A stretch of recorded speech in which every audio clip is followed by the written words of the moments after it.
somewhere between junior high school and high school, this is going to lead into part of this story, is where I found the martial arts and things like that took all my attention for a while. But it did some things for me in a positive way. I ended up taking all kinds of different martial arts. Some of them now are more well-known than they were then. I took several different forms of ninjutsu. I took Kempo. I took Krav Maga. In its very early days, I took Jiu-Jitsu.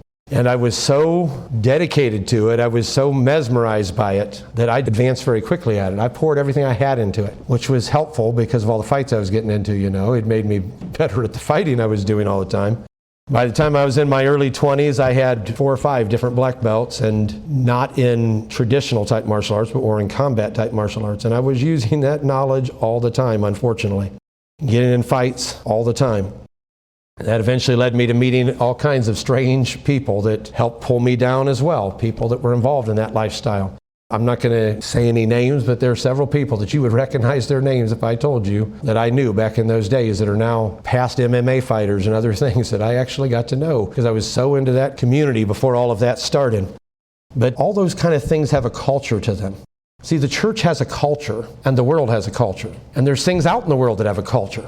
And we've always got to be careful to keep our Christian culture wherever we're at. One of the things that helped with me getting involved in that is I was so down and depressed and everything with my family breaking up. I put on a lot of weight right in junior high school. The worst time to put on weight probably is when you're going into high school, where you got to deal with that nonsense of other kids picking on you or whatever. So here I was in 8th grade. I was getting chubbier and chubbier and feeling more and more miserable all the time. And then right as I was going in 9th grade, this is right before I left the church, oddly enough.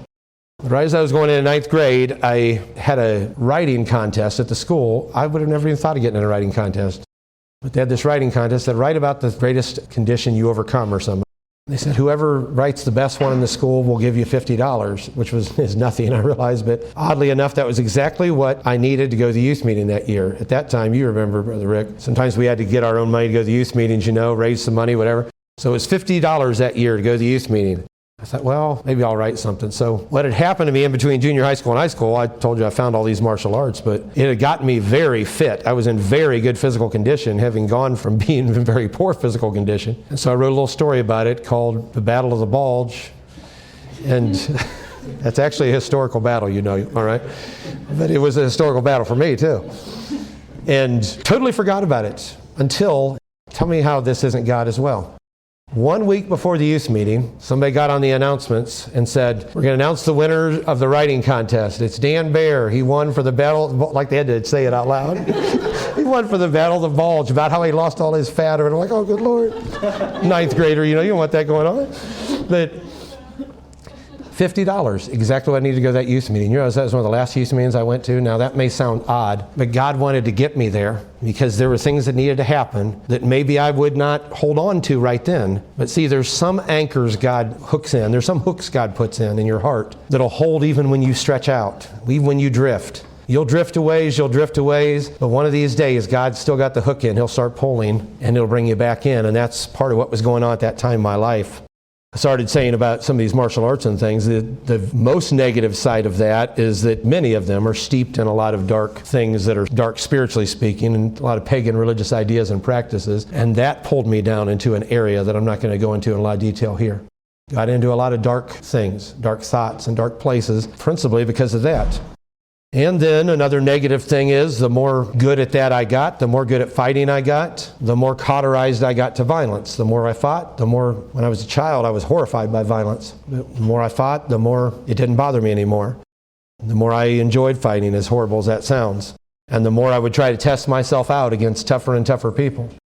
And the more well-known you get for things like that, for fighting, the more people are looking for you to fight. So it never ends because somebody wants to prove, well, I heard that's one of the toughest guys around, so I'm going to go search him out. So it's constantly going. Another dangerous byproduct is that the more physically fit I got, the more popular I became, the more I drew the wrong kind of crowd, the wrong kind of friends, as well as the more that I drew girls that I didn't need to be in relationships with.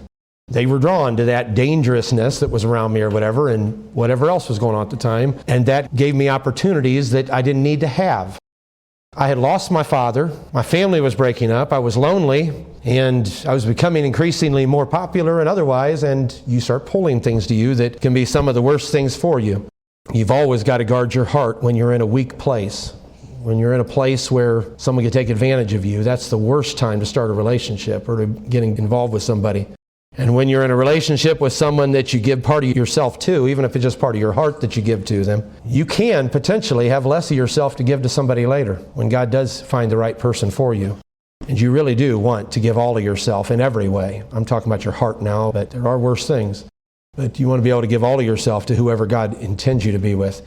It's better to wait a lifetime for the right person that God intends you to be with than to spend one moment that might go too far emotionally or physically with the wrong person. So all those factors started to pull me out of church as I was going into my mid-teens. My addiction to martial arts, and I was addicted to it. I'd walk down the road, this is maybe look like an idiot, all right? But I'd walk down the road throwing kicks, leaping side kicks and nonsense down the sidewalk. We were always doing that sort of thing. I was involved in some sports and extracurricular things too, which would have been fine, but when you bundle them all together, all of it just was a weight. And all those things became more attractive to me than church. Spending time with those friends, with that group, doing those activities became more appealing to me than church. My relationships with friends I had outside of church, with girls that were outside of church, it's going to pull you out of church. If you have relationships with people that are deep emotional relationships who don't have your legacy, your heritage, you're going to lose your heritage if you're not careful. You'll trade it for something. As I said, everything's got a culture to it, and you got to guard yourself against the culture. And the kind of culture, whether you're talking about the kind of people or activities or whatever you surround yourself with, will change you until you're conformed to it.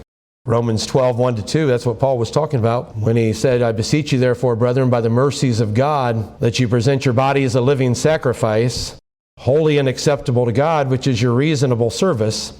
Be not conformed to this world, but be ye transformed by the renewing of your mind, that you can prove what's the good and acceptable and perfect will of God. So you don't want to be conformed to the world. The closer you are to the world, the more easily conformed you'll be to the world. And then one of the other things that pulled me out of church, one was all those things I was involved in, like martial arts and a lot of other activities. One was that group of friends and the kind of girls that I started seeing at that time that were definitely not religious and were definitely not going to encourage me in the right way, even if they acted like they were behind whatever, Can't tell you the people say, I'll go to church with you. This is the thing I wish I could put in the hearts of every one of you young people. Sometimes somebody may be won that way, but most of the time, if they're coming to church with you because they've already shown an interest in you, it's you, not the church, that matters to them. And that may sound good to you, especially if you're lonely or looking for somebody, but that's not good. The best thing to do is for them to be driven to find God first. I think I'll start looking for God since I know you're interested in God. Okay, I'm just going to nod my head at that one, and I think you all must have got the point. I will go a little longer tonight, forgive me. I hope it's not going to put you to sleep or anything, but Rick's still awake, and I know he's pretty tired, so if he closes his eyes, we'll stop at that point. So it was my friends, it was that culture of fighting and martial arts and all that. It was the girls I was dating. And then if you want to talk about a perfect storm, when I was in my mid-teens is when some of the worst things happened in our church and in our body. As I was in my mid-teens going into my 20s, and that was almost the final straw for me. I thought, if there's problems in church and I already don't want to be in church, pretty easy to just step away, isn't it? There will always be problems anywhere that people come together, all right? If somebody in church says something mean to you, you think I'm about to say, tough it out, show a good spirit. That would be true, but I'm going to tell you something else first. Come get me. If somebody in church picks on you or says something, you come get me because I'll have a talk with them. But you do need to get through it because the natural fact is, any place there's more than one person, and in fact, even when there's one person, you're going to have plenty of trouble. Your own brain will give you enough issues, your own heart. But you get one other person, there's bound to be some conflict somewhere. It will happen in the church, and things happen in the church just like they do in the world. But what the church is doing and what the church can do for you is so much better than what is going on in the world. That did pull me out, though, because it gave me my excuse. If you're looking for a way out, once you got your excuse, I had my excuse. There was a minister here, this is before your father, Rick. He was pretty rough. He was pretty rough to me. The oddest thing is, as rough as he was, I don't know if I've ever said this publicly, but you might get a kick out of it. As rough as he was, I was pestering my parents to death to go see the newest Star Wars movie. They never let me go to the movies, all right, growing up. The newest Star Wars movie was The Empire Strikes Back. I was about to name him, I don't want to do that. I don't think this minister had any clue what it even was. Maybe he did, maybe he watched it for all I know. But I pestered my parents so bad to let me go see that, which they were not about to do. They said, we'll ask brother so-and-so. If he says it's okay, we'll let you go see it. I don't know what got into him, but they caught him after a service and they said, Dan's wanting to go see this movie about these space people and so on, The Empire Strikes Back. He goes, I think that'd be fine if you go with him. They didn't know what to do with that. So guess what? I was watching The Empire Strikes Back. He was pretty rough most of the time, and there were a lot of very difficult things that happened in that era and right after that era and the years that followed that. Right as Brother Moore was getting here, a lot of things were happening in the church and the body that were difficult storms that we went through. Yet another example of the kind of things that if you've got the right kind of character, like I was talking about my grandfather, didn't move him an inch. He didn't leave church. That's what I'm hoping we can put in your hearts. No matter what comes, no matter what storms hit, I'm going to keep moving forward. I'm going to keep going on with God because that's more important to me than my feelings in the moment or whatever it might be. When you do take the gravitational pull of all the things that were pulling me from outside the church, and then there's problems in the church, that's a recipe for disaster. And people have asked me, why'd you leave church? That's the reason. The reason is I had a lot of interests outside of church that didn't fit well with the culture of the church. I had girls outside the church I was interested in that were not going to fit with the culture of the church. I had a lot of friends that were pulling me that did not fit with the culture of the church. And then the culture of the church changed in a way that hurt me. That was what caused me to leave. So by the time I started high school, I had been in a lot of fights, as I said, and I almost had lost my fear of violence. And the more I got in fights, the more fights I would get in, like I said. Same year I started high school, some of the major gangs started to come into the city of Akron, from the Bloods to the Crips, and then a lot of smaller local gangs. It seemed like everybody wanted to start a gang. The big gangs had come in and everybody wanted to start a gang. We had gangs in every neighborhood. Firestone Park, there was a Firestone Park posse. I'm not going to name them all. There were a bunch of them, the 9 Kings and the 9 Mill Posse, and they were all over the city. No gangs were there when I first got there, really, not in any force, but by the time I started into high school, and the housing projects that I mentioned that we lived in were ground zero for some of the worst conflicts. There was constant fighting going on in my neighborhood. There were drive-by shootings going on all the time. There was one night where we had a bunch of people coming through the neighborhood just shooting back and forth at each other, and somebody got up the next morning and their little child had a bullet sitting on the bed beside them. Came that close to killing them. Unfortunately, a lot of people were killed during that time. One day during the day when there was an eclipse going on of all things, and I was sitting there with the girl I was dating at the time looking up in the sky at the eclipse, and about 100 guys ran past with automatic weapons and just started shooting up the neighborhood as they went by. They just ran right by us, didn't even blink an eye at us. They were shooting at everybody else they saw. So I want you to think, I'm telling you stories for a reason. What kept them from bothering us? And by the way, the girl that I was dating at the time was somebody that everybody in the neighborhood thought was the prettiest girl around, and all the guys liked this girl, and anybody that was dating her, it'd be like Abraham and Sarah, they'd be trying to kill you. All of them were after this girl. That's another time God protected me. Well, let me give you some background first, and that is that because of the gangs coming in, because of all the fighting, it changed from a lot of fist fights to people having guns. I'll come back to this girl in a moment, but we didn't have any guns. We didn't think about that. But I had friends who knew where they could get guns, and I don't mean legally. And we got to the point where we were getting so many guns that we literally were teenage gun dealers, which got us into all kinds of crazy predicaments. I ended up in a basement deep in the heart of Akron. I don't mean everyone to know deep in the heart of Texas, believe me. Deep in the heart of Akron with a bunch of complete lunatics who were planning to attack the police station. They had been stockpiling a bunch of automatic weapons, and I don't know what the reason was they wanted to attack the police station. We didn't know this was what was going on. We showed up there, they wanted some more guns, and they thought we could get them for them. Needless to say, we got out of the Dodge as quick as we could. We left that house real quick. Wanted nothing to do with that nonsense, but we're lucky we got out of there alive. It was the case with a lot of things. But everywhere we went, this is going to play into a couple stories I'm going to tell you here in a moment. Everywhere we went, we had guns. Everywhere we went, we had guns. We never went anywhere without a gun.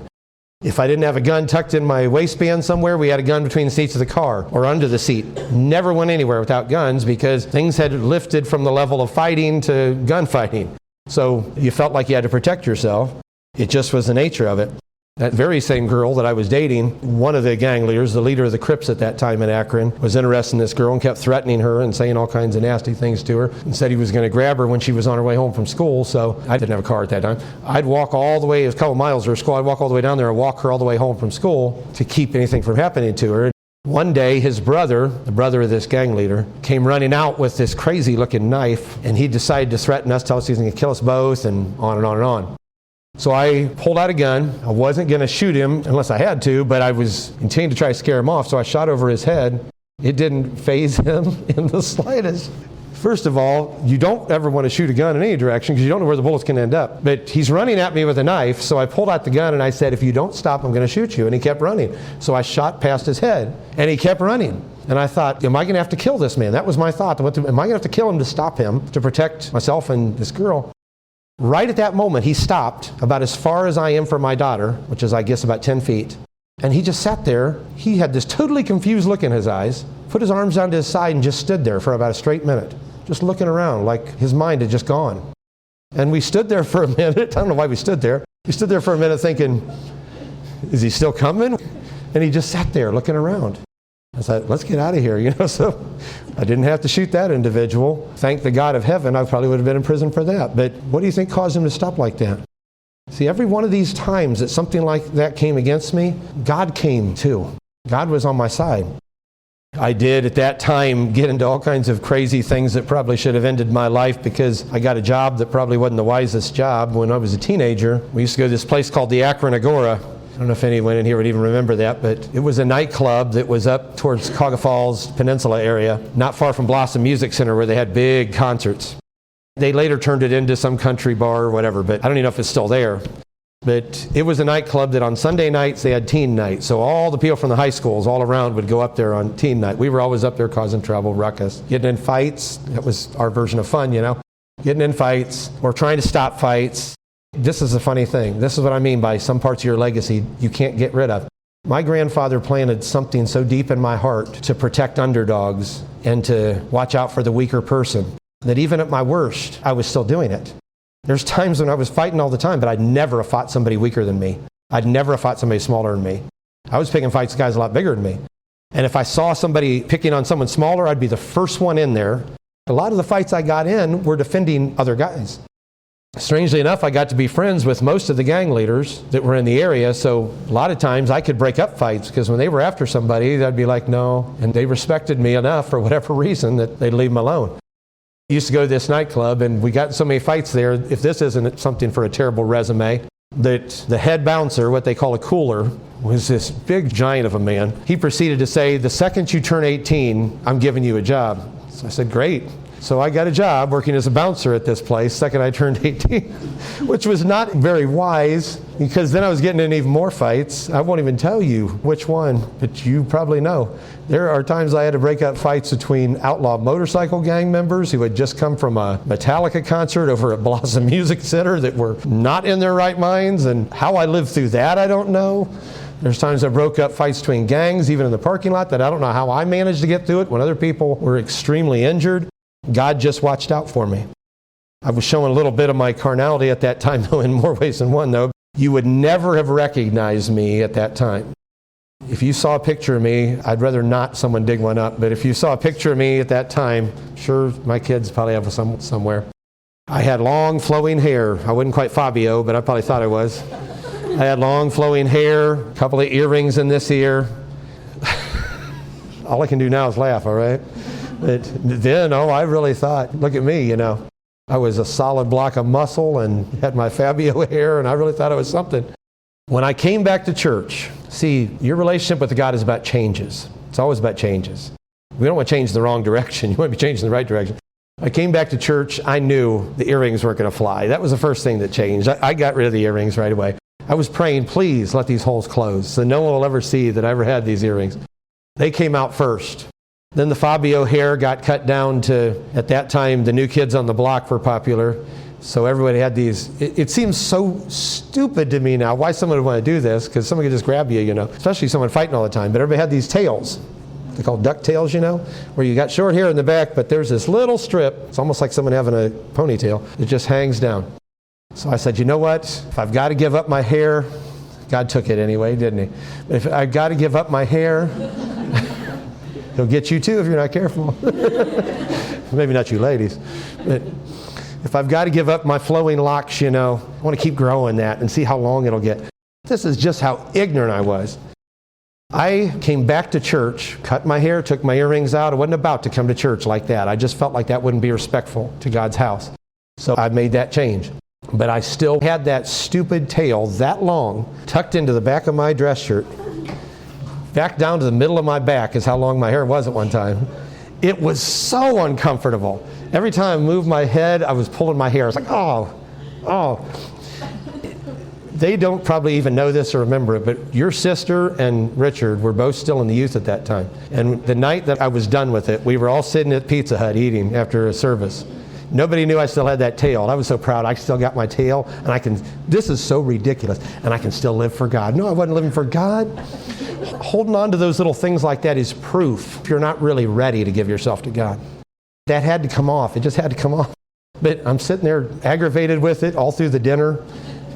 And finally I said, you know what, Lord, it's gone. And I cut that crazy thing off. But coming back to my high school days, give you a few more stories before I close out. I've told that story a few times where I don't know how I lived through this. It was nothing but God. It got to the point where nobody would fight me anymore in a fair fight, so it was usually a gang that wanted to fight, if anyone would fight. We'd been going back and forth with some folks, and we started on our way home, my best friend and I, and got a few blocks from the school, and 2 or 3 cars pulled up, and about 16 guys gathered around us. The biggest of them was one of the gang members in the city. Sat down the hood of the car, pulled out his gun, and you may get a kick out of this. It wasn't funny at the time. Even as funny as it sounded, it wasn't funny at the time. When you hear the word ninja now, you probably think of Ninja Turtles and all kinds of caricatures. I took several styles of ninjutsu when I was younger, and that was a very dangerous martial art, all right?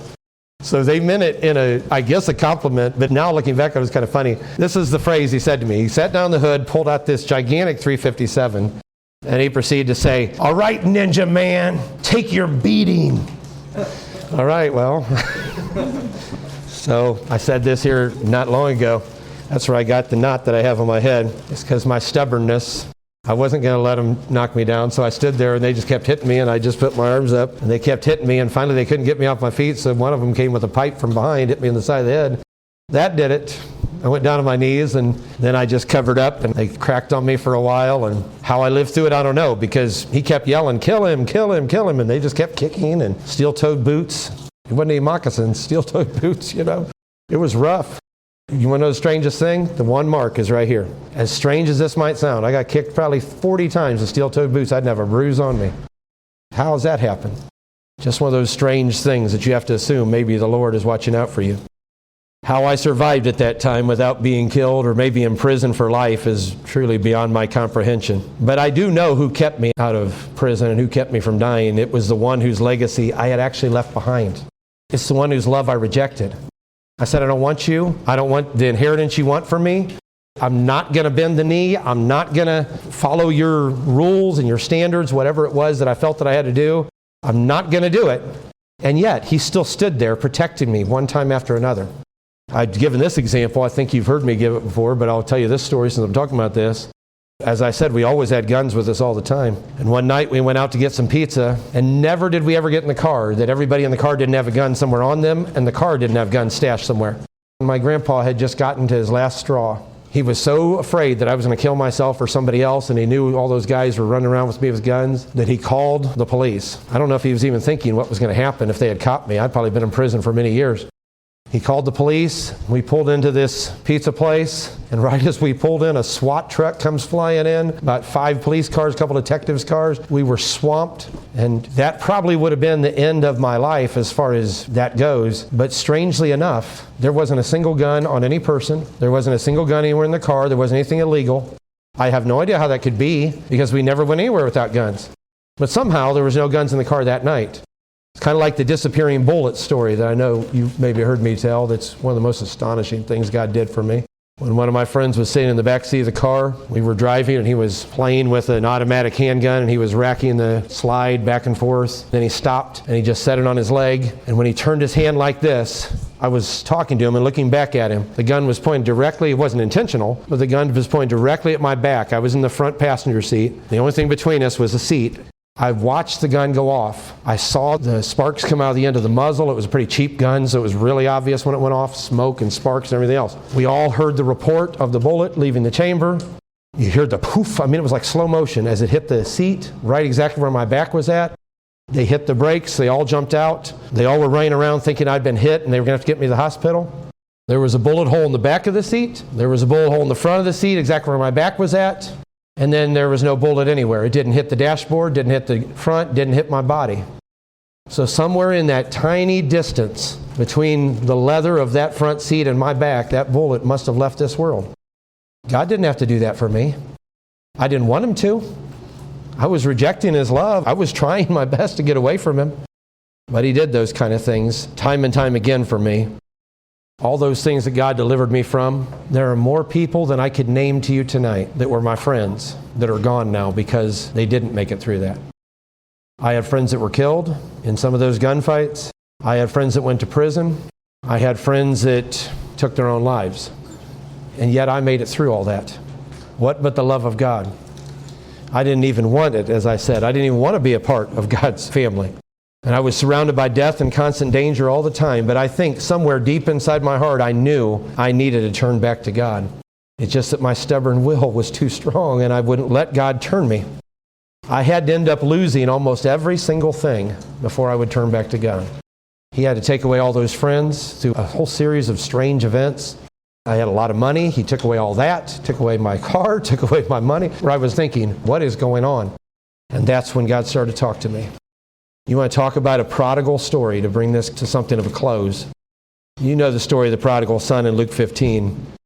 There's something really interesting in that story. We all know the story, I think, of the prodigal son and how he wanted his inheritance. He wanted to live his life, in other words, just like us, wanted to live our life our own way. Let me have my freedom. Let me live my life my own way.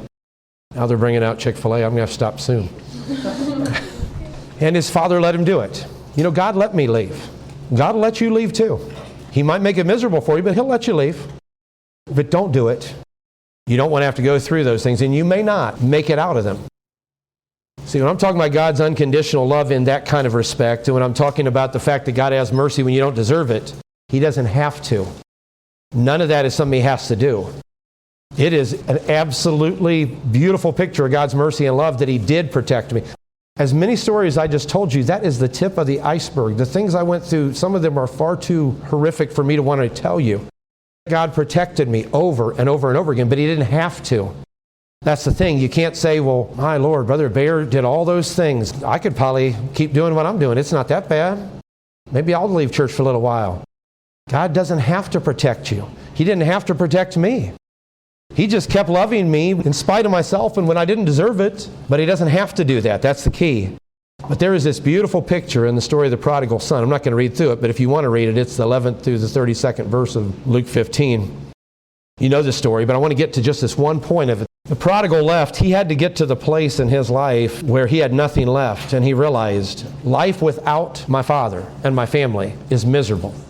You might think it's wonderful, living high on the hog. Well, he was literally living high on the hog later, wasn't he? Eating with the pigs. But you might think it's wonderful, but eventually it'll run out. Eventually you're going to face things that are worse than anything you've ever faced in your life, and nobody but God can get you through it. And then you're going to want to run back to Father's house. You know what's safer yet? Never leave. Never leave his house. The prodigal was coming back home, and he was coming back home humbled, and he was coming back home with the right spirit, and he didn't expect anything from his father. He was just coming back just to be a servant. Look, I know I gave up my inheritance. That's one of the most incredible things about my testimony, and if I give you more of it at some future point, I gave you tonight bits and pieces. But if I told you more about how God led me even into the ministry, of course none of us deserve this. Of course none of us earned it. It just shows you how great God is, that in spite of yourself, he can make you what he wants you to be. But if you're working with him, how much better could it be? The prodigal's coming back, and he's humble, and he's willing to just take a low place. Of course, the father, gives him the best things, and it causes a lot of problems in the family, which is another lesson. But there's a little piece in this that I think a lot of people miss in the story. It's not just that the prodigal came home, and the father welcomed him in. The father was running to meet him. Read the story again. It wasn't just, I'll let you come home. Dad wanted him home so bad. When he heard he was coming, he ran out to meet him and gathered him in his arms. Sometimes we talk about the long arm of the law coming to get you, There's an old song that says, I fought the law, and the law of one. The long arm of the law will get you. I did not want my legacy. I didn't realize how valuable it was. And just think about the opposite side of this. It cost too much. But see, you have to look at it from the other side. It's not what you're paying for it, it's what it's worth. It's worth more than anything you could pay for it. Especially when we're young, we might think, this costs too much. It's just too much. I don't want to have to live at that level. But it's worth more than anything you could get for it. And when you realize its value, you'll realize there isn't any cost too much for this. So I thank God that He let me come back to my legacy. I pray to God you don't lose yours. If you're a first legacy, as I said, in some ways, if you're a first legacy in this church, you've got a huge blessing that in many ways is more glorious even than somebody that's been here 4 and 5 generations, because that means you can start a line of legacy that you're the pioneer, you're the patriarch, you're the matriarch, you're the first of that line. Now, in a way, the same is true for each of you, by the way. Even if you've been here, and I know a lot of you have been here, born in the church, or have family members in the church. Not all of you, but many of you. But even if you have, you can take your legacy to another level. Whatever you've been passed, you can take it and improve on it and bring it up to another level and pass it on even better to the next generation. I know each of us that are parents want our children to do better than we did. We want our children to go further than we did. It's one of the things I love more than anything else. I love many things about your father, Rick. But one of the things I love most about him is his spirit about generational growth. I don't know how many times he told me through the years before we even came here, he goes, I want you to go further than me. I want you to do more than me. That's what I want for you. I want you to go further. I want the next generation to go on beyond what we've done. I want you to get higher. I want you to go deeper. I want you to have a stronger relationship with the Lord. I hope we can show you the best sterling example, like I described my grandpa's example. It took me a different path to get to that place. I feel as close to that legacy as I've ever been in my life right now, but it took a terrible path to get there. Unlike the song that I fought the law and the law won, I fought His love. And His love won. If you realize how much God loves you, stop fighting. Stop fighting His love. He loves you, and He wants to give you a legacy, as we started talking about, so far beyond anything you could ever imagine. So far beyond anything this world would ever give you. Everything out in this world is fool's gold. You scratch it enough, you'll realize it's not even real underneath, and it won't last. What you have in front of you will last. So, this is the last youth meeting for Sean and Kara. It's going to be a strange thing if I have to stand up here again and not see those two faces looking at me. I see every single one of you when I'm talking. I look at every one of you when we're having these youth meetings. I so appreciate the expressions I see on your face and the feeling I feel from you. We're going to miss Sean and Kara, aren't we? It's a blessing to have them here. They both have legacies that they've inherited. They're getting ready to start their own legacy, though. Just like we have to do, you want to carry forward all the good things that you've inherited from your legacy. If there's anything bad, we all have bad in our legacies, whatever they might be. Church does too. Let's leave those things behind, bring the good things forward. But as I said, you can start your own legacy. In the case of Sean and Kara, here in about a week, they're going to be starting a legacy. Some of it will be the legacy of their progenitors, their parents, their relatives, their family, but some of it's going to be their own. And that's what you have the opportunity to do. You're at an age right now where you have the opportunity, even if you're the inheritor of a legacy, and that's wonderful, that's incredible. Whether you're first generation or fifth generation, you all have the opportunity to build a legacy that will last past you, that will affect other people's lives. I want your generation to pass this on, and it'll be like an avalanche of the power and glory of God to come if your generation can encourage the next generation, the next generation.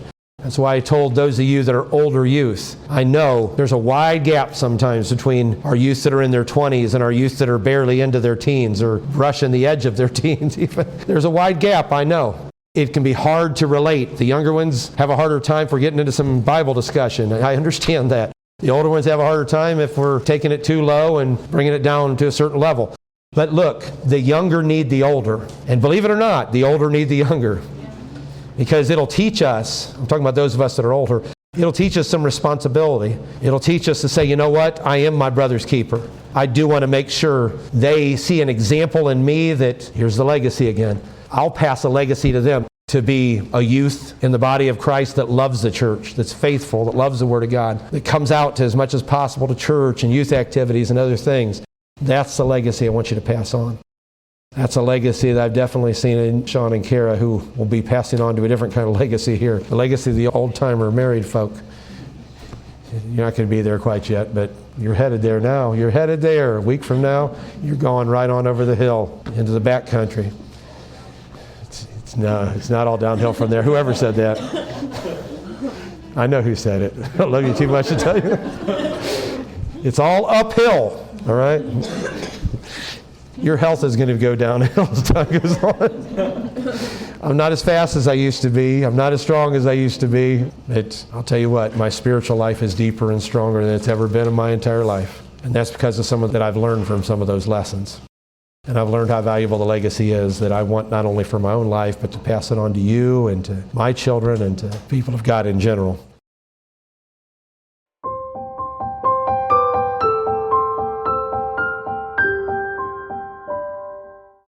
These testimonies were originally given during a youth meeting, and because of the length of the time that I talked, we had to divide it up into two parts. And then likely in the future, I may go into some other parts of my testimony and other things in some of our youth meetings as well, and we'll add those.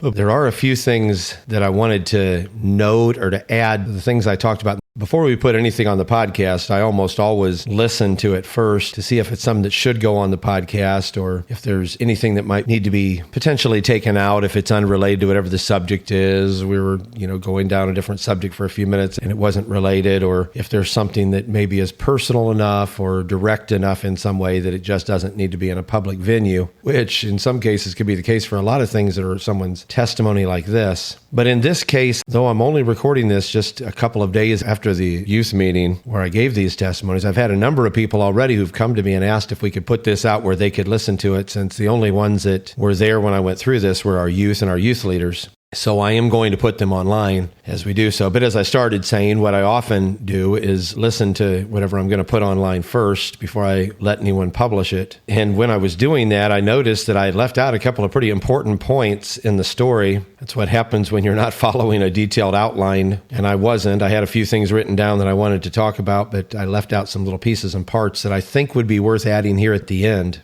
In adding a little bit to a couple of these stories, there's two things regarding the stories I told about my mother that I think need to be clarified a little better. One of them is the experience she had when she almost put me in the furnace.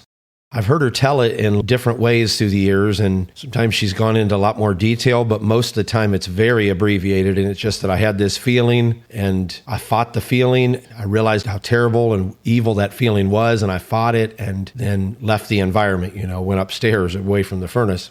Sometimes she's told it in more detail, and I've wondered through the years if that may be because the emotional intensity of it might make her shut out some of the pieces and parts. But the most abbreviated version of it is that she felt this terrible urgency to put me into the furnace, and that she fought that and obviously did not do it.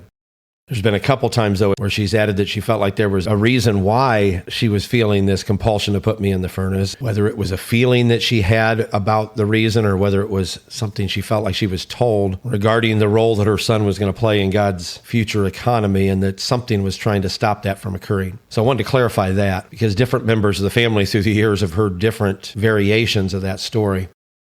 Another thing I want to point out that's a very important thing that I missed when I was going through the story of how I almost drowned is the fact that at the very moment I was going down in that water, my mother, who was at home at the time, felt this terrible burden come over her to pray for her son. And she said it was so intensive that it almost terrified her. She thought I was in some terrible danger and she needed to pray for me immediately. And it was during the point that she was praying that man, who I believe was an angel, came to the side of that pond and ended up rescuing me.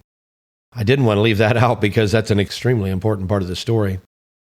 Another thing I wanted to give as a little bit more background than I did to the youth when I talked to them here a few days ago is some of the motivation that was going on behind what made me become so drawn to fighting and martial arts and a violent lifestyle for a while. In junior high school, in my preteens and going into my teens, I was, as I talked to the youth about, in a terrible emotional condition, given the breakup of my family and the other things that were going on, which was aggravated by the fact that caused me to put on a lot of weight. And when I put on a lot of weight, that just became a reciprocal effect on my emotions because, of course, you know how it works when you're at that age, when you're just in your preteens or teens, and sometimes, sadly, even older, that your peers at that point in your life are normally not mature enough to be supportive of what you're going through. And sometimes they're not only not supportive, they're cruel and nasty spirited as well. So when I started plunging emotionally and physically as my family was breaking up, we were losing our home and all the other things I was going through at that time, I was picked on and bullied quite a bit because of my physical shape that I was in at that time and because of me being so withdrawn and shy and other things. It just made me a target for some of those things. So I was picked on, as I said. I was bullied. I was left out of a lot of things. And I think anyone at that age can relate to those things in one level or another, whether you've seen people in that situation or you've been the person yourself. That was actually the beginning point of my unfortunate career as a fighter in my later years. At that time, I had a friend who was one of my best friends at the time who lived down the street from me. And for whatever strange reason, his father just did not like me and was always trying to stir up conflict between the two of us. And one day I was outside. This is right in the middle of the worst things I was going through in my life. One day I was outside, and my best friend at that time's father convinced him by threatening him and other things to attack me out of nowhere. So this boy that had always been my good friend suddenly came up to me and started punching me in the face with all the strength that he had. And then his dad started stirring up some of his relatives, interestingly enough, a couple of which were people that had been studying martial arts, to jump in. I got tripped, I got beat on, and it went on for a couple of minutes until something happened that has almost never happened in any fight that I've been in since, and that is I just blacked out. I don't remember what happened. I just went into a berserker rage. And when I finally came back to myself, I was standing there and my friend was on the ground beside me, missing quite a few of his teeth and his face all bloodied up. And the other boys, who were quite a bit bigger than me, had run away. Something snapped in me at that time where being hurt over and over and over again, as deeply as I had been, and then being attacked and beat on by a group of people just turned a switch. What I didn't remember to explain to the youth in our session the other night was that was the beginning point of me fighting and wanting to learn to fight and other things. But as I said a moment ago, it's strange. You would think if you had that kind of instinct in you just to almost black out and go berserk, that would be what would happen when you fought in the future. But I suppose studying fighting as much as I did through the years, I became so well disciplined of my own body and my own reactions to things that I can never recall again ever having an experience like that where I just went berserk. There's two other interrelated things that were imprinted very deeply on my heart during that time. And I think that probably was because of the things that I was suffering through at that time. But I also believe the Lord intended these two things to deeply become a part of me, especially as preparation for my later work in the ministry. The first is that I deeply hated violence, which I realize is an odd thing to say given that violence wasn't done with me yet, and I was going to be involved in a violent lifestyle for several years. But deep within me, I had a hatred of it. And I hated seeing other people taken advantage of, whether in the sense of someone bullying them or persecuting them or abusing them emotionally, physically, or otherwise. And that never left me. That hasn't left me today. I still have that deep hatred of violence and abuse and persecution. And when I say I have a hatred of it, the main transition that really happened with me as I began to become more fit and strong and skilled as a fighter as I grew up is that it wasn't violence towards me that bothered me. It wasn't someone thinking they were going to persecute me or someone that thought they were going to be abusive toward me. It shifted, and this gets to the second thing that was deeply imprinted on me, to a very fierce defensive feeling for other people who were being picked on or abused in some way.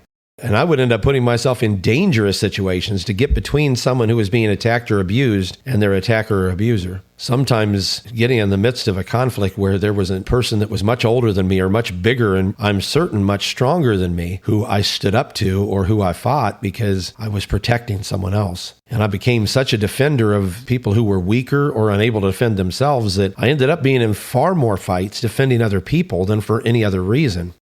Oddly enough, that's initially what led to my becoming close with so many of the gang leaders and some of the toughest individuals in the area. I stood up to them defending someone else, and we either fought and then became friends, as sometimes happens, or they came to respect me for my courage and maybe even my convictions if they understood that. And when I say they respected me for my courage, I mean that they may have thought I was out of my mind at the time, and they respected my craziness, I guess. But it was that I was so fiercely protective that I would call out people who were much bigger and maybe even much tougher than me. And several times I challenged a whole group of some of the most dangerous of what you might call the OGs in Akron at the time. If you don't know what an OG is, it's an original gangster. It's some of the first people that were gangsters in an area. And some of them apparently concluded that I was either crazy for appearing to be completely convinced I could fight all of them at once, or maybe I really was as dangerous as they had heard. So they backed up or they took the side that I was on. But I want to stress, almost every time I was in that kind of situation, it wasn't because of my desire to prove something out of pride or just some kind of a love of fighting. It was because I was standing in front of someone else or for something I strongly believed in. And there's a reason I'm bringing that up. It's not to put a better spin on my motivations for getting involved in such a violent lifestyle. It's because there's a lesson in that. Sometimes those types of drivers and motives that get put into us during the formative stages of our early life, though they can lead us to very negative situations when you're outside the will of God, as those drivers certainly did for me, they can also become the very drivers that God can use powerfully for His purpose when they're made subject to His direction, when they're under the unction of His Spirit, and when they're aimed at the accomplishment of His purpose. I think we all know one simple example of that. The Apostle Paul was a fierce and even violent individual in terms of defending what he believed and in carrying out persecution on people who he believed were causing offense to God or to God's word. But when God got a hold of him on the Damascus road, that same passion was turned to God's purpose, and Paul became one of the mightiest men of his day. It isn't so much that God suddenly made him less passionate, or God took those drivers out of him. God transformed him so the drivers that were in him were readjusted to be aimed at accomplishing God's purpose in God's ways and, of course, in the right spirit. I also want to say just a couple more things about this issue of being a legacy or having a legacy. If I didn't make this clear enough when I was talking to the young people, we can all be a legacy. You don't have to be descended from multiple generations and inheriting something to be a legacy. That would make you a legacy in some ways. But if you are somebody who is creating a relationship with the Lord, you are establishing a legacy. So every single one of us, whether we're fourth or sixth generation legacies, and my children are fourth generation legacies in our body of churches on my side, going back to my grandparents, and there's sixth generation legacies on my wife's side, going back to her great-great-grandparents. Though some may consider that a bragging point, as I said when I talked to the youth, that only means something if you're being faithful to that legacy and building on it. And somebody who's a first-generation legacy can do as much or more, and may in some ways be in a more advantageous position because they don't have all the baggage that comes with knowing you have a legacy. And they can create their own legacy, and they'll have that legacy to live up to in terms of their relationship with the Lord. I'm sure I'll come back to this at another time, maybe if I talk about my ministerial calling or related issues with the youth in the future. But my grandpa felt a powerful calling to the ministry from the time he was young, and he always felt like it would be to pastor and shepherd God's people in a large-scale type of position. But he never became a senior pastor. He never pastored a large assembly. He always served a role that was similar to a co-pastor or assistant pastor. And when he was nearing the end of his life, not long after I'd gone into full-time pastoral ministry in Mansfield, he was praying and talking to the Lord, and he told him, "Lord, you kept all your promises to me. The only thing you never fulfilled in my life was that great ministerial position you told me about." And he felt like the Lord told him right before he passed out of this life that the cup of mercy that he had stored up in all those years of faithful service to God was being and would be poured out on his grandson. And his grandson would receive that great inheritance that God had promised him. We do have the potential to store up a cup of mercy for others in the life that we live. We may not even receive all of its benefits ourselves, but one of the incredible blessings of being faithful to God is not just that you personally will receive benefits, it's that you'll be able to pass those benefits on to others, whether those you influence and mentor or disciple in some way, spiritual children, but we hope our own natural children as well. And the more that you grow and mature, the more you'll realize how great the blessing is to store up a cup of mercy that's not just for you, but for others that are going to follow generationally behind you. So I am considering telling more of my testimony in the months ahead. I have felt a burden that I may go through more of my testimony. It really is astonishing how many things I experienced in a very short period of my life. I guess you could say that I was blessed or maybe cursed with a depth and a range of experiences during the first 20 or so years of my life, just prior to meeting my wife and getting married, that were far more in terms of the amount of things that happened and the depth of things that happened than most people have in a full lifetime. By the time I went into full-time pastoral ministry at 34 years of age, I had probably had as many experiences as most people have in their entire lifetime. And if I told you all of them, you might conclude I had more experiences than many people have in multiple lifetimes. God knows how to prepare us. If God's going to use you at a young age, and again, I was only 34 when I had the full responsibility of pastoring a church. If God's going to use you at a young age and he's going to raise you up before you're in your senior years in terms of influence and authority and other things, and he can do that, he will pack in a lot of experience in a short amount of time so that the kind of insights and, I pray, wisdom that usually requires a lot of age and experience can be given in a much shorter time frame. And I pray that that's been my case and that I'm still learning and experiencing the things I need to do to have the knowledge, wisdom, and understanding to serve God's people in the way that He's called me to do. By the time I was in my early 20s, I had seen, done, and experienced more things, as I said, than most people have in 80 or 100 years of life. From incredible miracles of God's provision and protection to heart-rending losses and shocking violence, numerous near-death experiences, and by that I don't mean getting some vision of the afterlife, I mean nearly being killed, and other things. And those stories that I might tell in giving my testimony are just the tip of the iceberg of all the things that occurred. There are many things I have never told a soul, from powerful things that God said to me or shown me that I've never shared, to some terrible things that are so horrific and so heartrending that I not only haven't ever told them to anyone, including my wife, but I've prayed God would wipe them from my memory so I could forget them entirely. If I do continue to give more of my testimony in the months ahead, I will share what I'm able to, though what I might share will probably be a small portion of the whole. Some of the stories that you can tell about yourself can sound self-aggrandizing or, God in heaven forbid, arrogant. And I pray that any story I might tell that sounds positive in some way about me doesn't give that impression. And if I were to tell such stories, they'll likely be balanced by the many negative examples that are self-debasing. And I pray it'll be obvious to anyone listening that they're not given for the former reason of self-aggrandizement, and that the latter examples of negative things that are examples of my ignorance, poor choices, bad attitude, or wrong actions in my younger years will more than serve as a counterbalance to the positive things, both of which can teach lessons about what to do and what not to do, and about how great and good God is in the midst of it all.